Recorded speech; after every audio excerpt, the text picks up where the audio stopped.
Alright mga katrops, meron tayong panauhin dito at dayo to, galing to sa Calgary. At yung business nila ay Mia's Lechon, Fantasy Donuts and Pretzel, and Liam's Gourmet. So tara, mag-i-interview tayo dito sa mga dayo at pumunta pa dito sa Wop Up 2025 dito lang sa Lethbridge, Alberta. Come on, pre!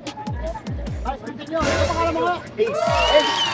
So parang Ace, ano pang meron dito sa inyong shop na yan? Sa booth nyo?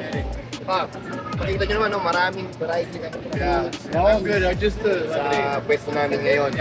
Makikita nyo, meron kaming pretzels, donuts, and especially Filipino food. Yung Filipino food, doon, Filipino food. Tayong siopaw, lechon sisig, syempre pork lumpia, siomai, and pork adobo. Meron tayong chicharon. Chicharon, itong chicharon, masarap to eh. Yun. Yan, so yan yung mga naming product. Yun. So mga katrops, kung naghanap kayo ng mga Filipino food, dito lang to sa indoor market sa may exhibition ng Lethbridge. Pasyalan nyo yung tawag ito, Mia's Lechon, Fantasy and Pretzels and Liam's Gourmet.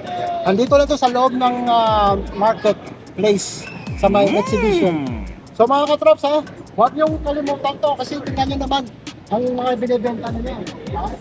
Meron silang mga pretzel. Saka meron kayong inumin. Ano bang inumin nyo dito mga katropa? Ayan, lemonade. Yung lemonade. Tayong strawberry peach. Ito yung mga flavor pala. Siyempre original. Yes. Siyempre, hindi mawawala ang ating sample. Sample muna tayo, sample. Yan. Ano ba ito tropa? Pretzel yan. Pretzel Shabu to. spinach. So here we go. 1, 2, 3, go! Meron din siyempre sample ng chicharon. Chicharon, pampahaba ng buhay ko. Yan, chicharon ha. Tingnan natin kung malutong. Gaya pa nga! Frankie! Oh, parang nice! Okay, salamat. Hindi ko na ano yung time off. Maraming salamat sa pag-ayo dito sa Lethbridge. At alam ko, first day pa lang to. Sana marami pagtawag mo kayo dito. At mga taga-Lethbridge ha, pasyalan nyo yung itong shop na to. Alright? Itong si Parang Ice, naghahanap sila ng location dito sa Lethbridge eh. So mga katropa sa Lethbridge, kung meron kayong alam na pwesto, yung mga tropa natin taga-Calgary, naghahanap sila ng maupahan. So kung meron kayong alam, message nyo ako para tulungan natin sila. Alright? So meron ka pang gustong batiin? Yeah, yun. Salamat lang sa lalabing dito sa mga product na namin. Then, every Saturday punta lang dito sa Farmers Market. So nandito kami from 9 to 1 every Saturday. Then sa Calgary, ongoing yung Global Fest.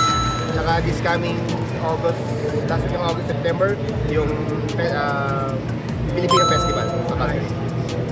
Alright, hanggang dito na lang ha. Peace out!